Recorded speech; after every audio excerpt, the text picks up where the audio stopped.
और दुनिया में रहो ऐसे जैसे कमल रहता है पानी में। कर्म की मनाही किसी शास्त्र में नहीं है, कर्म तो करना पड़ेगा। और इसीलिए एक संकेत देखो ईश्वर का, हाथ, रेखाएं कहाँ हैं? यहां है ना, सबके हाथ में है रेखाएं। रेखा नीचे है और उंगली ऊपर है कि नहीं? ऐसा ही है सिस्टम। भाग नीचे है और उंगली ऊपर है, मतलब कर्म ऊपर है और भाग्य नीचे है। पर यह भी नहीं कह सकते कि अकेले कर्म के सहारे बैठे रहो, भाग्य भी जरूरी है। इसलिए हाथ में भाग्य रेखा भी है और ऊपर उंगली है, मतलब कर्म भी है। तुम्हें दोनों करने पड़ेंगे। जैसे अभी एक नया सिस्टम चल रहा है बहुत, अब हम क्या कहें, अब बोला ही दें, जो हुई है सो देखिए है। आजकल आदमी मूंग लेके शंकर जी पे चढ़ा जाएगा। मूंग चढ़ा दो, घर की समस्याएं दूर। अब तुम तो मूंग चढ़ा के चले गए, बा मूंग सड़ गई, वो में कीड़ा पड़ गए शंकर जी की पिंडी में। हम आज एक आपको मंत्र दे के जा रहे हैं, पशुपतिनाथ के मंदिर में मेरी बहनों मूंग चढ़ा के जाना, चाहे न चढ़ाना, पर एक संकल्प लेके जाना कि हम घर में जाके मुंह नहीं चलाएंगे, तुम्हारा घर स्वर्ग बन जाएगा। मूंग चढ़ाओ चाहे न चढ़ाओ, पर ये मुंह मत चलाओ घर में जाके। अगर मुंह चलाना बंद कर दोगी तो आदि समस्याएं तो वैसे ही दूर हो जाएंगी। सोते मूंग चढ़ा रहे तो मुंह चला रहे। दो चीजें कल की बात और है, खराब लगाई जैसे वह हो ही है और क्या करो नहीं आने हो सुने आजू या भी ज्यादा टेंशन नहीं। अब ये तो तीन जने सुन लें, कल जजमान जजमान आओ, तीन जने बैठे जो नहीं आजू को कल ज्यादा। और हमारी कथा भी ऐसा ही, दो आदमों को तो है नहीं, एक मूर्खों को और एक मुर्दों को। जिनकी आत्मा मर गई हो वे हमारी कथा में नहीं आए गए। और मूर्ख, जब तुम्हें हमारी मान नहीं है तो काहे को अच्छे घरे सो भाई, जगह बचे थे, जगह नहीं मिल रही बैठ भी तो कम से कम जगह तो बचे। दो चीजें भाई भाई को दुश्मन बनाती हैं, और जब भी भाई लड़े हैं तो दो चीजों के कारण लड़े हैं, दो चीजों के कारण परिवार टूटे हैं। तीसरा कोई कारण हो तो बताना। पहला, जिस दिन जमीन पे जरीब डलती है, हिस्सा बांट होता है भाई भाई का, इसमें तो फिर व्यक्ति फिर भी बच जाता है, इसमें व्यक्ति फिर भी बच जाता है। जमीन की जरीब उतनी खतरनाक नहीं है, लेकिन जिस दिन भाई भाई के बीच में जोरू की जबान आ जाती है तो परिवार बर्बाद हो जाते हैं। इसलिए मूंग चढ़ाओ चाहे मत चढ़ाओ मेरी बहनों, बस मुंह चलाना बंद कर दो। जो व्यर्थ की बातें करती हो ना, आधे से ज्यादा तुम्हारी अशांति का कारण तुम्हारा मुंह है। आधे से ज्यादा परिवारों के टूटने का कारण तुम्हारा मुंह है। और भगवान को चढ़ाना है तो फिर एक चीज चढ़ाओ, अपना अहंकार चढ़ाओ। भगवान के दरबार में चढ़ाना है तो अहंकार चढ़ाओ, क्योंकि वो तुमने बनाया है। बाकी तो सब भगवान का बनाया है। जल भी लाए तो क्या तुमने बनाया? फूल चढ़ाने आए तुमने बनाए, मूंग चढ़ाने आए तुमने बनाई। अरे भगवान की वस्तु भगवान को उठा के दे दी तो हौला हौला चढ़ा दो। सीताराम।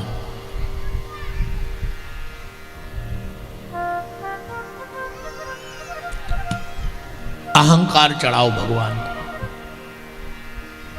ठीक। कल कोई कह रहा था महाराज जी कथा नहीं बाँच रहे, अब ये नहीं बाँच रहे। हम कथा बाँच भी आई नहीं है, हम तो तुम्हें बचा भी आए हैं जो तो मार रहे हो। हमारी तो खुद की नहीं बच रही, हम तुम्हारी का बाँच दें। पहले खुद की बाँचो, एक के बाद भागवत सुनने को अधिकार है। पहले खुद की बचाओ तो मान मर्यादा संस्कार हैं रीति रिवाज ये बच नहीं रहा। अकेली कथा बाँचो महाराज कथा बाँचो महाराज। पहले अपनी बचाओ, इसके बाद कथा बचे तो अच्छा लगेगा। बोलो, हम कथा तो बाँचे दे रहे, तुम अपनी बचा पा रहे नहीं बचा पा रहे, इसलिए हम कथा वाचक नहीं और ना हम यहाँ बाँचने आए, हम तुम्हें बचाने आए हैं। हम तुम्हें संकेत करने आए हैं कि आगे गड्ढा है, जरा रास्ता बदल लो। और रास्ता तो बदलना पड़ेगा। कई बार ऐसा नहीं, देखो कुछ ऐसी चीज़ें हैं जो पुरानी हो गई, इनको भी बदलना पड़ेगा। हाँ देखो, उस समय की समस्याएं अलग थी तो उस समय के समाधान अलग थे। बहुत गहराई से समझना, उस समय की समस्याएं अलग थी तो उस समय के समाधान अलग थे। इस समय की समस्याएं अलग हैं तो इस समय की समाधान भी अलग ही करने पड़ेंगे। वो लोग करने पड़ेंगे कि नहीं करने पड़ेंगे?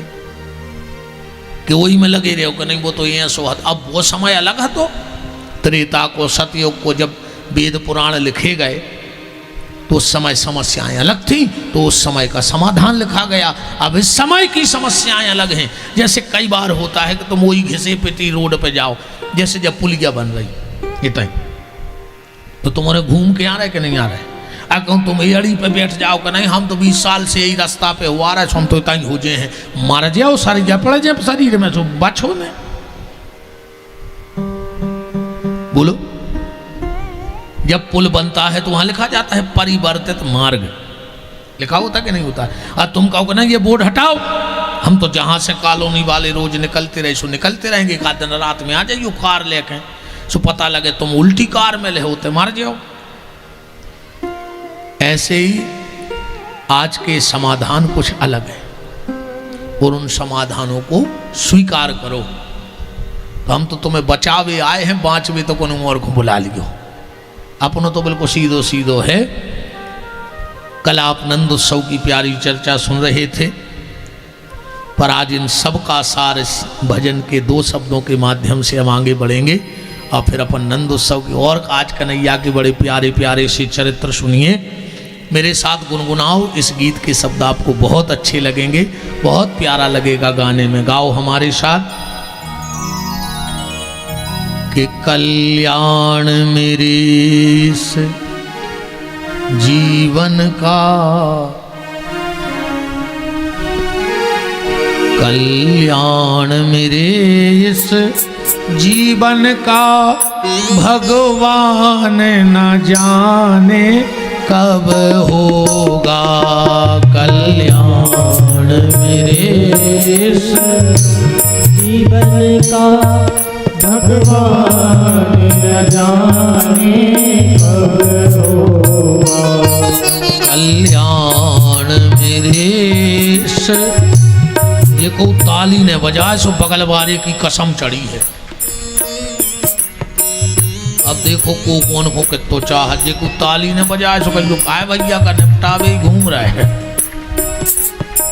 अच्छा कछु को जानबूझ के ने चढ़ाए को बगल वाले से बुराई हुई है तो कभी थप्पड़ी ने बजाए।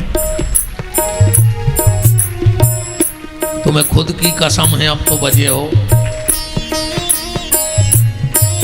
कल्याण मेरे जीवन का, भगवान न जाने कब होगा। पुण्य मिल जाए, तीर्थ जाया करो, कथा सुना करो, संतों के पास जाया करो, गुरु के पास जाया करो, तो पुण्य के लिए मत जाया करो। फिर क्यों जाओ? बोले परिवर्तन के लिए जाया करो, रूपांतरण के लिए जाया करो, बदलाव के लिए जाया करो, कि वहाँ से लौटने के बाद हमारे जीवन में कुछ ना कुछ बदलाव आवे। कथा में जाओ, कुछ ना कुछ छोड़ के आओ, एक आध बुराई तो छोड़ दो, एक आध बुराई का त्याग करो। पर कुछ लोग ऐसे हैं, एक पंडित जी कथा करने गए तो यजमान से बोले खड़े हो जाओ। पहले ही दिन यजमान खड़ा हो गया, बोले कभी कभी लेते हो? यजमान बोला हाँ दोस्त यारी में कभी कभी हो जाता है। बोले तो माइक से बोलो कि महाराज जी की कथा से प्रभावित होकर आज हमने शराब पीना छोड़ दिया।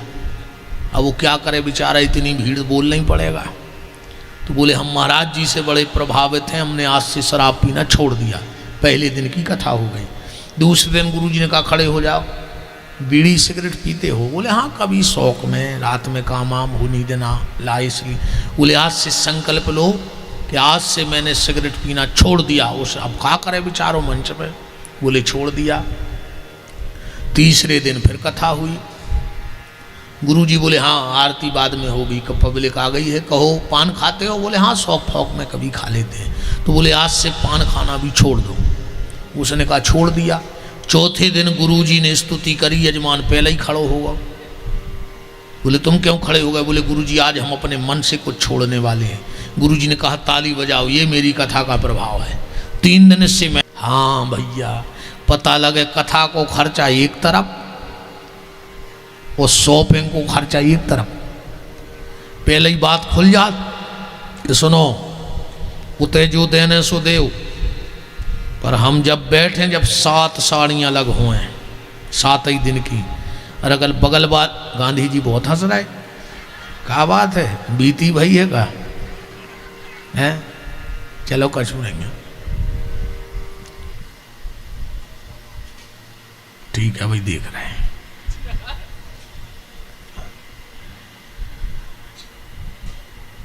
और अगर बगल वाली पूंछ लेके दीदी सागरई से खरीदी के बाहर से, कीमत चुक गई है ना, हमें कोई दिक्कत नहीं, क्यों हमारे बाप को पैसा लग रहा हो,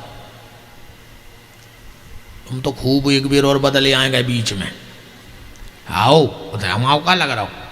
बस निवेदन ये है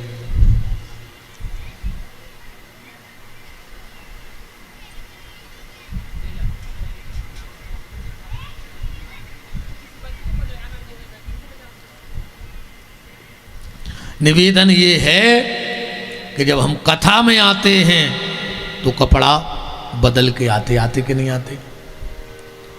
कथा में जब आओ तो कपड़ा बदल के आओ, पर जब कथा से घर जाओ तो अपने मन को बदल के जाओ, तब तो कपड़ा बदलना सार्थक है। और वरना एक दिन ये तन बदलना पड़ेगा, और अगले जन्म भगवान गधा कुत्ता घोड़ा का बने वो तो राम जाने। बात तो तब है जब यहाँ से आज पति देव जाएं, पत्नी से बहुत प्यार से बोलें, भाभी सोचे कि बदले बदले सरकार नजर आते हैं, कुछ तो प्रभाव पड़ा है। जब बहू जावे सास के पांव पड़े, बस सास भी चोटियाँ लेके देखे कि पहले गरे खुंदोरती और अब गोड़ों खुंदोरन लगी रहे। जब सास जावे घर से बहू से प्रेम से बोले, वह बहू भी सोचे कि जब फूलन देवी कैसे सुधर गई। ये प्रभाव पड़ना चाहिए। 18 श्लोकों में नंद उत्सव हुआ। गोपाल गोकुल रक्षायाम, किसी ने कहा नंदराज कंस हमारा राजा है, हमें टैक्स जमा करना है, तो हम टैक्स भी दे आएं और लड्डू भी दे आएं। और देखो ईमानदारी से बात कहें, जनता को अपना टैक्स ईमानदारी से सरकार को देना चाहिए। टैक्स ईमानदारी से देना चाहिए, पर सरकार को क्या करना चाहिए? सरकार को 3 मूलभूत सुविधाओं पे विशेष भारत का धन खर्च करना चाहिए। सबसे पहला शिक्षा पे, सबसे पहला धन कहाँ खर्च हो? शिक्षा पे। दूसरा धन खर्च हो सुरक्षा पे, और तीसरा धन खर्च हो स्वास्थ्य पे। गेहूं फ्री मत बांटो, बांटना है तो शिक्षा फ्री कर दो, क्योंकि जो गरीब का बच्चा सब कुछ खूबियां होने के बाद भी धन के कारण पढ़ नहीं पाता है, तो मेरा निवेदन है सरकारों से कि आप पीसी फ्री मत करो, आप तो पुस्तक फ्री कर दो तो बेड़ा पार हो जाए। पढ़ाई को फ्री कर दो, दवाई को फ्री कर दो। जो कई गरीब बगैर इलाज के मर जाते हैं, तो कम से कम वो मरेंगे तो नहीं। दवाई फ्री कर दो, पढ़ाई फ्री कर दो, और ज्यादा से ज्यादा हथियारों के लिए धन का खर्च करो भारत के लिए, देश के लिए। और अब ठीक है, जो है सो है, हमारे कहने से क्या होने वाला है। पर हम कोशिश ये करते हैं कि हम चिंगारी तो डाल ही दें, फिर आगे राम जाने। हमारा काम तो हम कर दें, भगवान से हम कहेंगे तुमने जो मुझसे सौंपा था वो अपना काम करके आए, कौन माना कौन नहीं माना वो उसकी मर्जी है। नंद बाबा गए, टैक्स जमा करो, लड्डू रखे कंस के सामने। कंस बोलो जी लड्डू। नंद बाबा बोले महाराज आपकी कृपा से 85 साल की उम्र में जो सौभाग्य मिलो बालक भाव। कंस बोलो जुग जुग जिए तुम लाल, अपने शत्रु को नाश कर व्यवहार हो गए। किस दिन हुआ? नंद बाबा बोले अष्टमी की रात में। कंस को 18,000 वोल्ट का करंट लगा कि अब भाई हम कह रहे थे अपने शत्रु को नाश करे, ये तो हमारा ही मारने वाला है। कंस ने पूतना को भेजा। अब इस कथा को भी तुम तो समझत चलो, कथा तो तुमने सब जानत हो। यहां जितने बैठे हैं, मैं आप सब पूतना हैं, अपन सब पूतना बैठे हैं। कौन है अपन सब? अरे जब हम अपने आप को पूतना कह रहे तो तुम लोग क्यों नहीं कह रहे कि हम भी पूतना हैं? सब पूतना हैं। अच्छा, कथा सीधी सीधी ऐसी है, पूतना अपने स्तन में कालकूट नाम का जहर लगा करके भगवान के पास गई और उसका उद्धार हो गया। इतनी सी तो कथा ही है। और इसमें लिखा है भागवत में, अहो बकीयम स्तन कालकूटम जिघान संज्ञाद पाद साध्वी लेभे गतिम किंबा दयालु शरणम ब्रजेमो। तो अपन पूतना कैसे हैं? पूतना के स्तन में जहर लगा था, हमारे भी पूरे स्तन में जहर लगा है। कलयुग का जहर हमारे शरीर में लग चुका है। काम क्रोध लोभ मोह मत्स्य दंभ अहंकार पाखंड ईर्षा द्वेष, ये पूरा जहर भर गया है शरीर में। तो जैसे पूतना के स्तन का जहर भगवान के पास जाने पर वो मुक्त हुई, ऐसे ये जीव भी जो स्तन में जहर लगा है ये तब ही मुक्त होगा जब बांके बिहारी के चरणों में चला जाएगा। बस इतनी सी बात है, इसलिए देर मत करो, उठो और बांके बिहारी के चरणों में चलो। स्तन का जहर अपने आप खत्म हो जाएगा। जैसे पूतना का उद्धार हो गया, ऐसा हमारा आपका उद्धार हो जाएगा। ठीक। छठवें दिन पूतना आई, उसी दिन मर गई। सातवें दिन नंदराज जी लौटे, छठवें दिन लौटे शाम को, और सातवें दिन पूतना को जलाया। पूरे गांव में शोक की लहर दौड़ गई, क्योंकि कहीं कोई अच्छा कार्यक्रम हो रहा हो और वहाँ कुछ अप्रिय घटना घट जाए तो पर वो मन नहीं रह जाता, खिन्नता आ जाती। गांव के लोग बोले बताओ कैसी दुष्टा थी, अच्छो बोला हुआ चल रहा हो तो सब आनंद हो रहा हो तो, और जब दुष्टा बीच में आई। अब गांव के कुछ लोगों ने सलाह करी कि यार बोला हुआ फिर से चालू हो जाए। कहा से बोला हुआ तो बंद होगा, पूतना मरी सो। पूतना मरी तो बोला हुआ बंद। तो गांव के लोग पहुंचे कहां? यशोदा जी के। नंद बाबा घरे ने थे 8वें दिन, और बाहर ही से बोले मैया बधाई हो। यशोदा जी बोली काहे की? बोले तुम्हारे लड़का के जन्मदिन की। यशोदा जी बोली पागल हो गए, अबे कहां से जन्मदिन हो जे? गांव के बोले मैया जा बात बताओ, तुम आओ कन्हैया कौन दिन भाव तो? यशोदा जी बोली बुद्ध के दिन भाव तो बोले आज बुद्ध ही तो है, तो आज जन्मदिन ने कहा। और यशोदा जी बोली भैया भगवान तुम्हारा भलो करे, हम तो अपने लल्ला को जन्मदिन भूले जा रहे थे। जाओ बाजी वाले बुला ले आओ, हलवा बनंदे, रबड़ी बनंदे, जलेबी बनंदे, रसगुल्ला, पूरे गांव के नच के खान लगे। शाम को आए नंद बाबा। क्यों यशोदा, आज कौन सा त्योहार है? और यशोदा जी बोली अपन को तो गांव भर को एहसान मानो चाहिए, हम तो एक घर गृहस्थी के काम में लल्ला को जन्मदिन भूल गए थे। आज नंद बाबा बोले जन्मदिन? बोले आज बुद्ध है। नंद बाबा बोले कि पनवेशरी महीना में 4 परत है बुद्ध। और यशोदा जी बोली हम तो भूल ही गए थे, और गांव भर के रसगुल्ला खा गए। नंद बाबा बोले अब ध्यान राखियो जो गांव के बहुत चटोरा हैं। 15 दिन भाई गांव भर के फिर इकट्ठे हो गए। मैया बधाई। यशोदा जी बोली किस बात की? बोले तुम्हारे लल्ला के जन्मदिन की। यशोदा जी बोली आज बुद्ध हैं, आज तुमने हमें बना ही नहीं सकत। गांव के बोले तो हमने कब कही के बुद्ध है? बोले फिर जन्मदिन कैसे? बोले काय मैया अपनो लल्ला कौन तिथि में भाव तो? यशोदा जी बोली अष्टमी को भाव तो गांव के बोले आज अष्टमी है, सो हमने सोची तुम्हें ओ ये भैया बैठो तुम्हारा भगवान भलो करे, देखो आज सांची को जन्मदिन न करो जा रहा हो तो जाओ नाई को बुला के बुलुआ दबा दो। फिर से हलवा पूड़ी बनन लगे, नाच गान हो लगे। शाम को फिर आए नंद बाबा। बोले का यशोदा आज? यशोदा बोली आज नहीं बना पाए हमें गांव के, आज असली को जन्मदिन है। बोले कैसो? बोले आज अष्टमी है।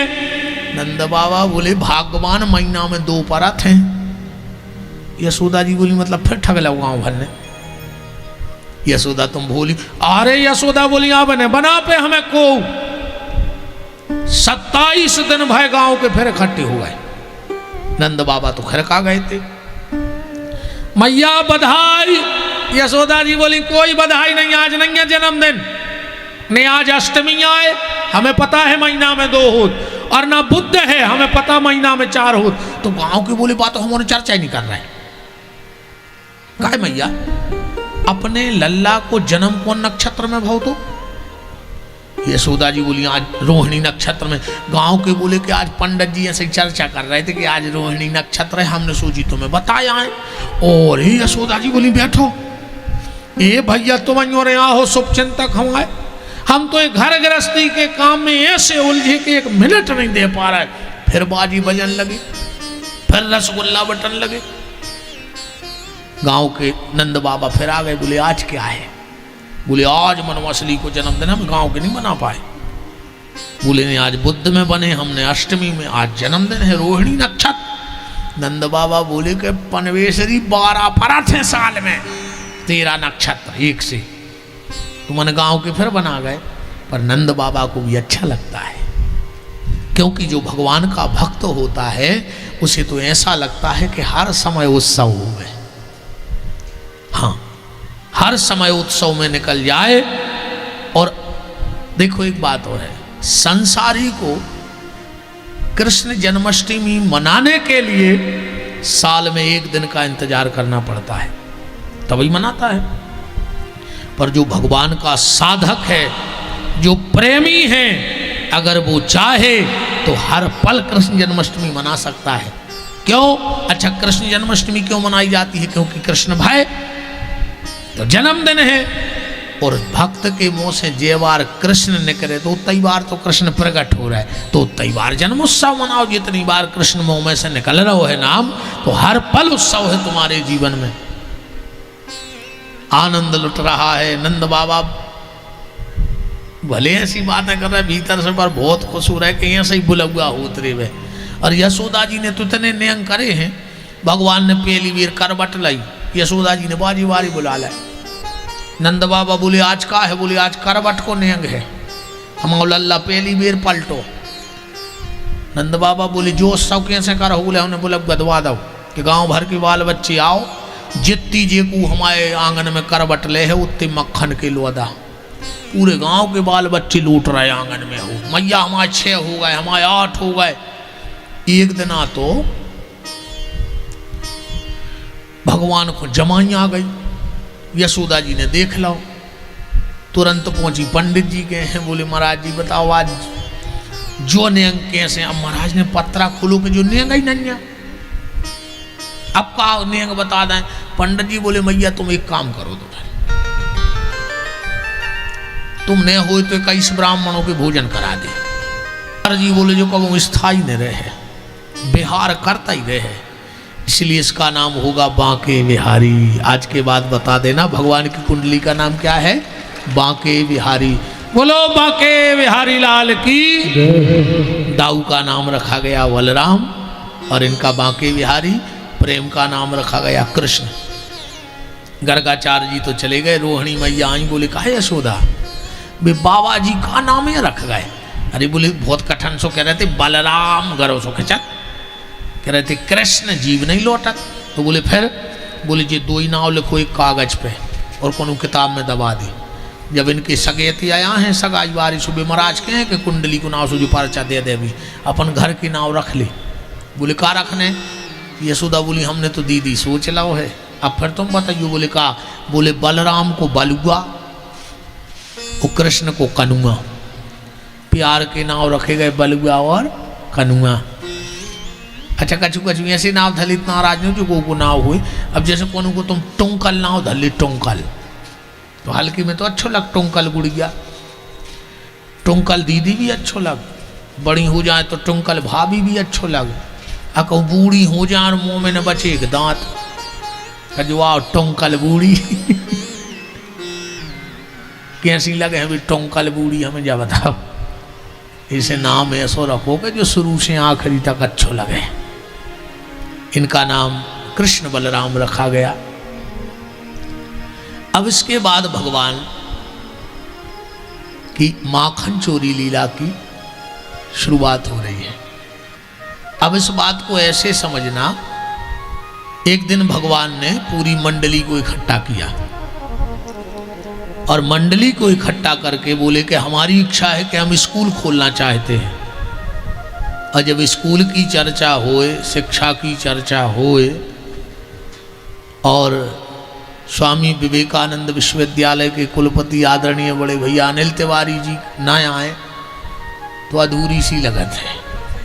बिल्कुल सही समय पे आए, भगवान को परमिशन भी चाहने हैं स्कूल की, बैठो वहीं करवा दियो परमिशन। हमारे बीच में हमारे गौशाला के संरक्षक और निरंतर गौपीठ के सहयोगी, आधी रात हो चाहे कभी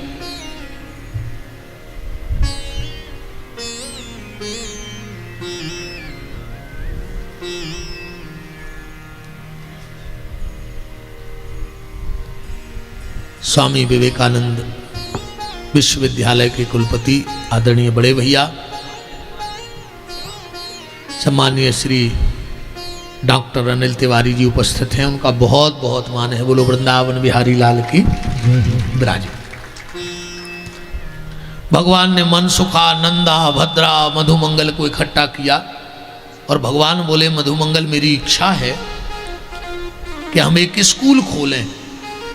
श्रीदामा बोलो बहुत अच्छी बात है, स्कूल खोलना बहुत अच्छी बात है। तुम बड़े आदमी के लड़के हो, तुम्हारे मन में ये विचार आए समाज के लिए तो बहुत अच्छी बात है। कब से खोलना है? भगवान बोले आज से। तो स्कूल का नाम क्या है? भगवान बोले कि बोर्ड बन गया है,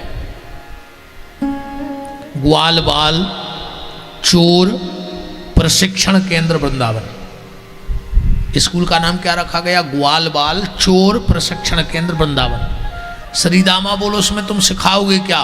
भगवान बोले चोरी करना सिखाएंगे। श्रीदामा बोलो वाह, बड़े आदमी के बेटे हो, अच्छी आदतें मत सिखाना, चोरी करना सिखाओगे। भगवान बोले अच्छा एक बात बताओ, तुम्हारे घर में गैया कितनी है? बोले 250। भगवान बोले देख रहा है इसको 1.5 हड्डी को और 250 गैयों को मालक लगे तो के ग्वाल आया है। भगवान बोले एक बात बताओ, मेहनत करें वृंदावन के ग्वाल और दूध दही खावे कंस के लाल, ये कहां का नियम है? आज से एक नियम होना चाहिए कि वृंदावन से एक बूंद दूध दही बाहर नहीं जाना चाहिए। खा लो, ना खा पाओ तो यमुना जी में बहा दो, पर कंस के यहां दूध दही नहीं जाना चाहिए। और एक 5 साल के बालक ने ऐसी क्रांति जगाई, सारे लोग पीछे हो गए। मथुरा दूध दही जाना बंद, चोरियां चालू हो गई। अच्छा बात आती है भगवान चुराते क्या है? क्या भगवान माखन चुराते हैं? एक बार गोस्वामी तुलसीदास जी की अदालत में केस लग गया भगवान पे कि भगवान चोरी करते हैं। तुलसीदास जी ने फैसला दिया, रामायण पढ़ना। अच्छा एक अच्छे विद्वान ने एक श्लोक लिखा, उन्होंने कहा ब्रजे बसंतम नवनीत चौरम, भगवान ब्रज में रह करके मक्खन चुराते हैं। तो किसी ने कहा ये कोई बड़ी बात नहीं है, ये कोई बड़ी बात नहीं है, इतना काम तो हमारे घर के बच्चे कर लेते हैं, अलमारी खोल के कुछ खा ले चोरी से। भगवान तो ऐसा काम करें जो कोई ना कर पाए। तो बोले भगवान दूसरी चोरी करते हैं। कौन सी? गोपांगना नाम चुदकूल चौरम। कभी कभी भगवान गोपियों के कपड़े चुरा लेते हैं। बोले ये भी बहुत बड़ी बात नहीं है, इतना काम तो ये बहनें कर लेती हैं। हाँ, जनरल स्टोर पर सामान देखता ही देखा तो 1-2 बिंदी के पत्ता पार कर ले आते। बोलो गलत तो नहीं है? मेरा एक निवेदन है बहनों, हाथ जोड़ के, ये जो फेरी वाले घूमते ना, कई बार मैं प्रत्यक्षदर्शी हूं इस चीज का। अंदर ले जाएंगी बिंदी के 5 पत्ते और लौटा के लाएंगी 4 पत्ते और बोले हमें खरीदना नहीं है, एक तो रखा ही आएंगी भीतर। अब वो बेचारा गरीब आदमी तुमसे जोर से बोल भी नहीं सकता, अगर बोलेगा तो पूरा मोहल्ला उसको पीटेगा। जिंदगी में सब करना, पर किसी के पसीने की कमाई मत खाना, पसीने की कमाई मत खाना। अगर वो इतना बड़ा आदमी होता, 400-500 रुपए के वो बाजार से खरीद के ले आओ कि दिन भर में बेचें, 150 रुपया हमें बच दे।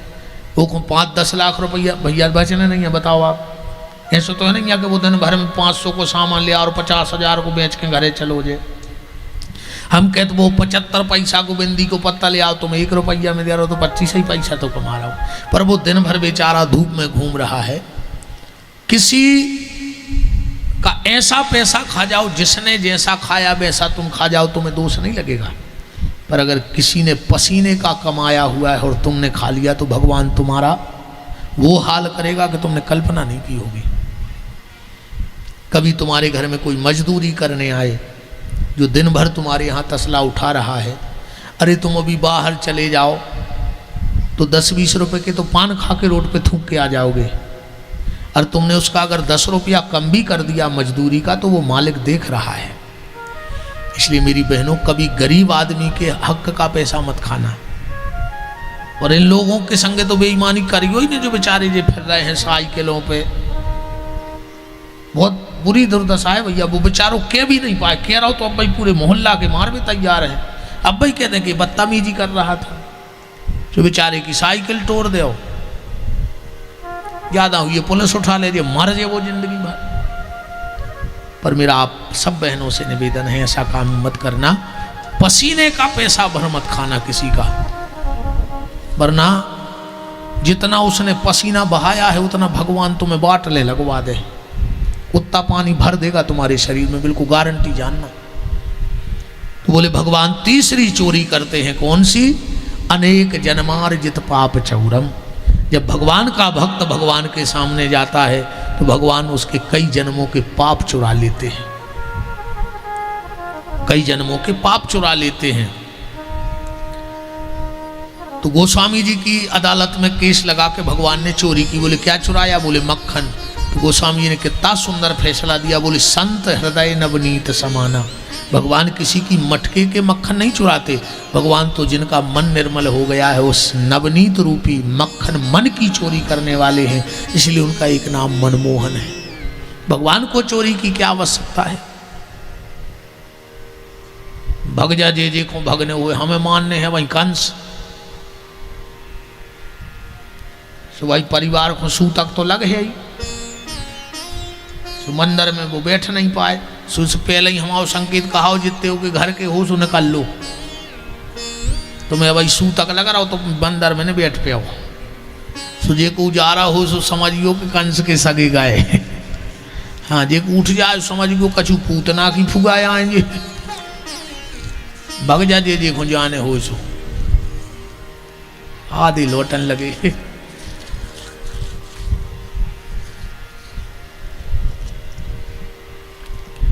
अभी आध घंटा है, अभी टाइम नहीं हुआ है। तो ठाकुर जी मक्खन की चोरी नहीं मन की चोरी करते हैं। भगवान 3 वर्ष के हुए और वृंदावन जा रहे हैं। वृंदावन का सीधा सीधा अर्थ है, देखो वृंदावन जाना तो 4 काम करके आना और 4 चीजें अपने घर में छोड़ के जाना। ये 4 चीजें वृंदावन लेके मत जाना।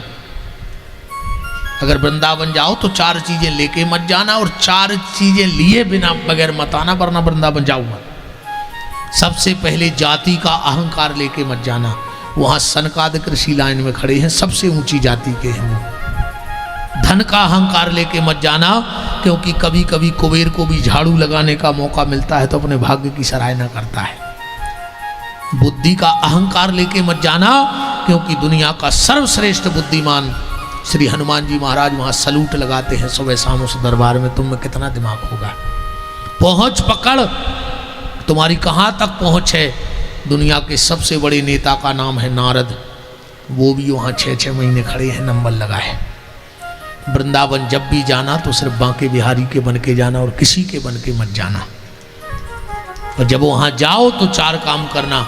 जमुना जी के जल का आचमन करना, क्योंकि जमुना जी के जल में भगवान के श्रम बिंदु मिले हैं। श्रम बिंदु किसे कहते हैं?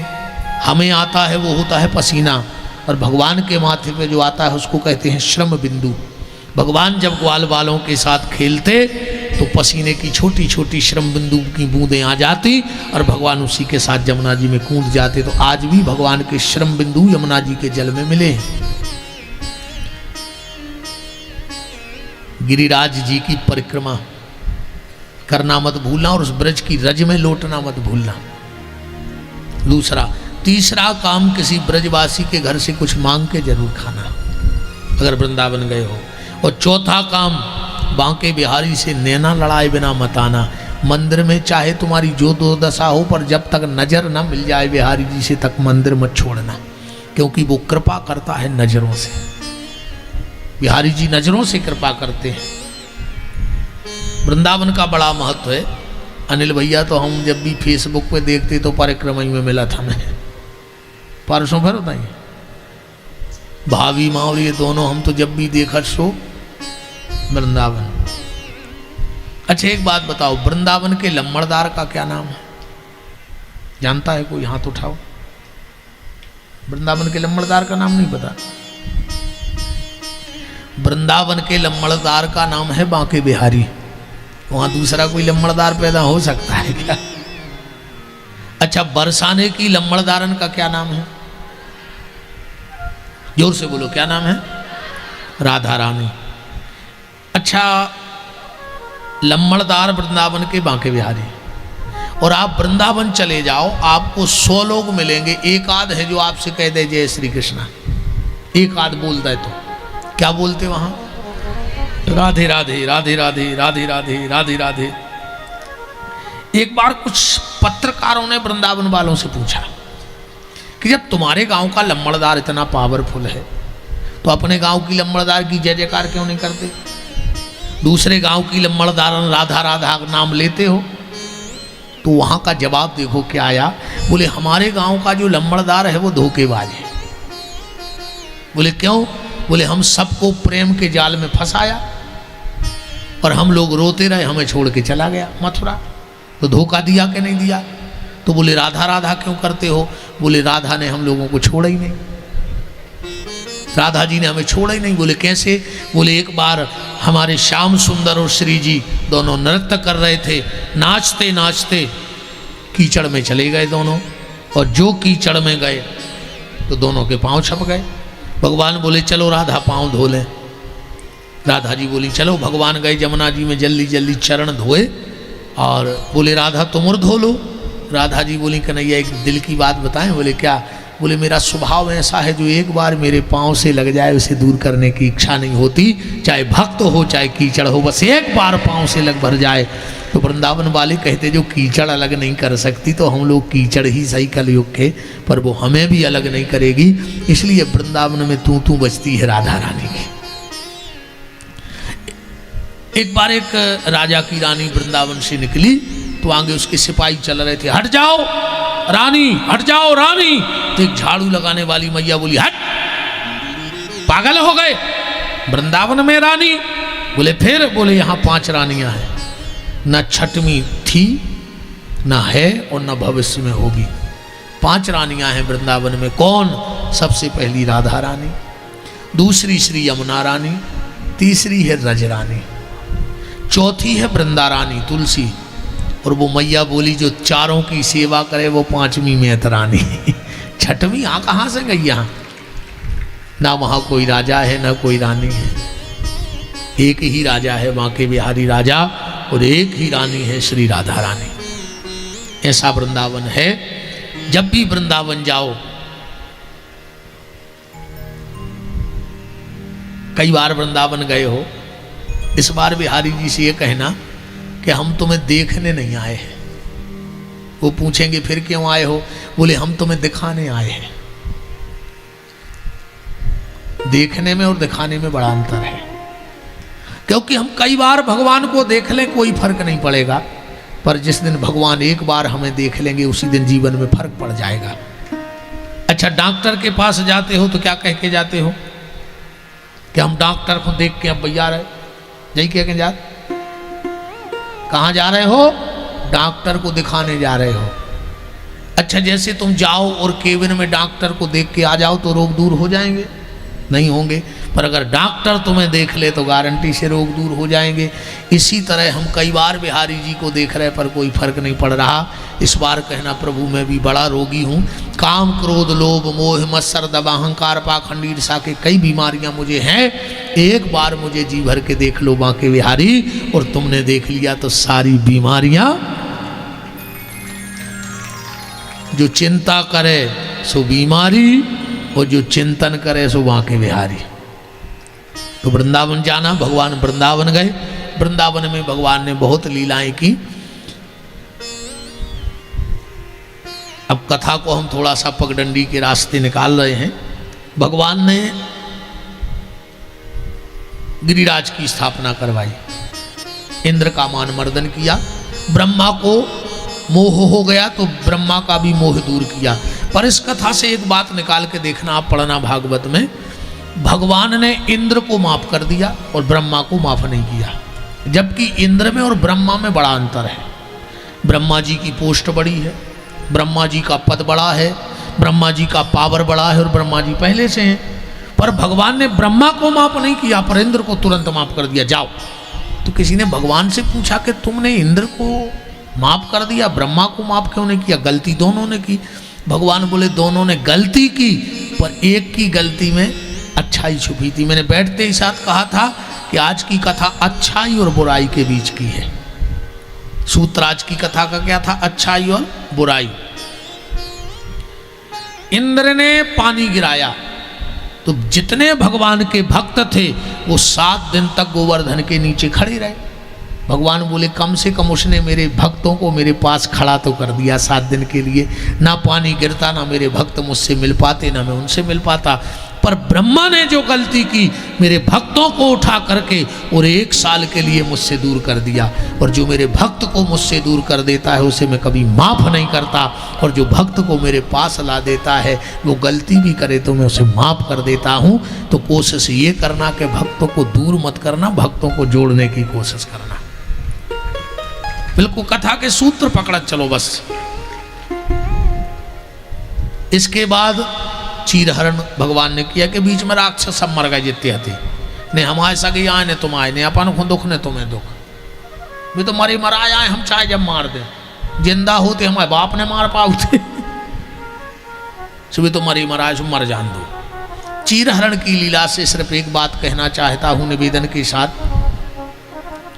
अगर इसी तरह की कथाएं होती रहीं कि भगवान चीर चुराते हैं, भगवान चीर चुराते हैं, तो भैया आगे वाली जनरेशन भगवान पे भरोसा नहीं करेगी। काय का भगवान जो महिलाओं के कपड़े ले ले भागे वो ईश्वर हो सकता है? और आज के बच्चे बड़े, भैया आपने तो जीवन देखो है, लेकिन जितने इंटेलिजेंट बच्चा आज पैदा हो रहा है इतने पहले नहीं भाई। इतने इंटेलिजेंट बच्चा पैदा हो रहे हैं कि आप कल्पना नहीं कर सकते। इतने बुद्धिमान, इतने इनकी इतनी बुद्धि चल रही कि अब अपनी नहीं चल रही थी। अपन बहुत पीछे हैं आज के बच्चों से।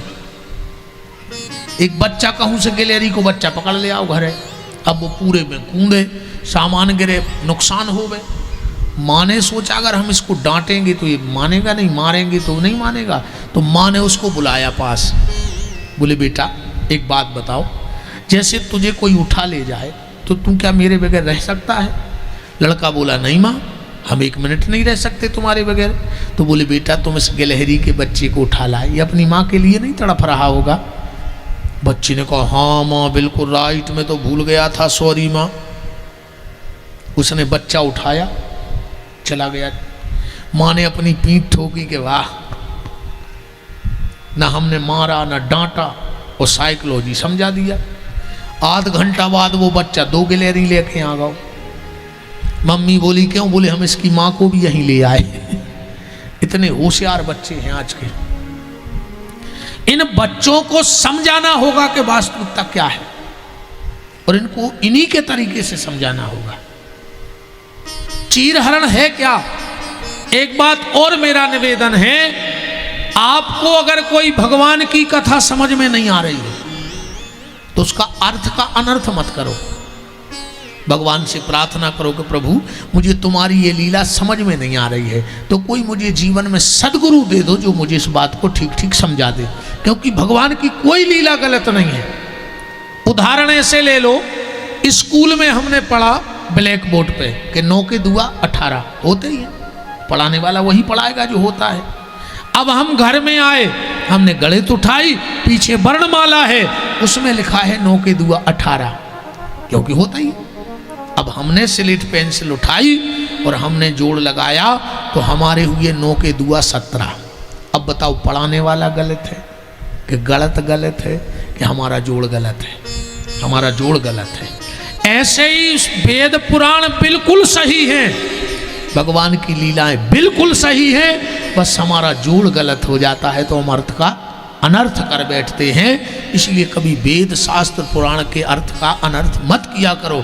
आजकल एक नई परंपरा आई है, जिसको जो काम की चौपाई है वो निकाली और फेसबुक पे डाल दी। उसके आगे पीछे तो देखो कि किन स्थिति में, किस परिस्थिति में वो बात कही गई है। आगा पीछा देखोगे नहीं, और बीच की बात क्या किससे कहें। तो ये चीरहरण की लीला बस इतने, प्रवचन तो इस पे बहुत हो सकता है, पर आप तो मेन बात पे आ जाओ कि जब व्यक्ति साधना करता है तो कामना उसको परेशान करती है, वो कामना साधना करने नहीं देती। अच्छा, और बिल्कुल सरलता में समझो, एक बहन जी का बेटा है 5-6 साल का, बहुत उद्यम करता है। अब उसके घर में आए मेहमान, अब उसको बनाने हैं भोजन। अब वो बच्चा भोजन बनाने नहीं दे रहा, बहुत ऊधमी है। तो वो बहन क्या करेगी, उस बच्चे को मार के तो फेंक नहीं देगी। तो उसने पड़ोसन को बुलाया, बोले यार दीदी मेरे घर में कुछ मेहमान आए और ये खाना नहीं बनाने दे रहा, तुम इसको ले जाओ कुछ देर को, मेहमान चले जाए तो छोड़ जाना। तो पड़ोसन आई और उस बच्चे को ले गई, और जैसे ही रोटी बन गई मेहमानों ने खाया, मेहमान गए और वो पड़ोसन बच्चे को छोड़ गई। ऐसा ही होगा कि नहीं होगा? तो गोपियां भजन की रोटी बना रही थी, बहुत ध्यान से सुनना, पर कपड़ा रूपी बच्चे परेशान कर रहे थे। भगवान रूपी पड़ोसी आए, कुछ देर को कपड़े ले गए, और जहां गोपियां बेसी ने नहा रही थी उतर कछू, हाँ पार्टी पिकनिक नहीं हो रही थी। आप भागवत जी पढ़ो, गोपियां जल में खड़ी हैं और क्या कह रही हैं, कात्यायनी महामाई महायोगन्यधीश्वरी नंद गोप सुतम देवी पति कुरुते नमः। हे माता कात्यायनी, वो नंद का छोरा हमको पति के रूप में मिल जाए। भजन कर रही थी जब चीरहरण हुआ है। आप भागवत उठा के पढ़ो तो, क्योंकि पट में कपट होता है, पर्दे में राज होता है।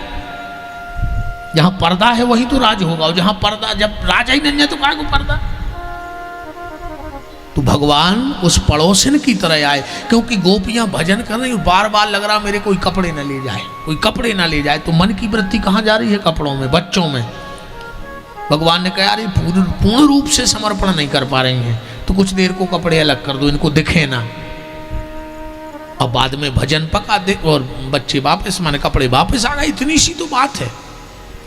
इसलिए मेरा निवेदन है कि अर्थ का अनर्थ मत करो। तुम्हें कुछ समझ में ना आए तो किसी संत से, किसी विद्वान से, किसी विचारक से, किसी साधक से उस बात को पूछो, पर अपनी मनगढ़ंत बातों से अर्थ का अनर्थ मत करो। आज व्यक्ति का अर्थ का अनर्थ ज्यादा कर रहा है। अर्थ समझ में नहीं आता उसका अनर्थ बना के। और आजकल सोशल मीडिया ऐसी है कि हर व्यक्ति वेद व्यास बना है, जिसको जो मन में आता है लिख के डाल देता है।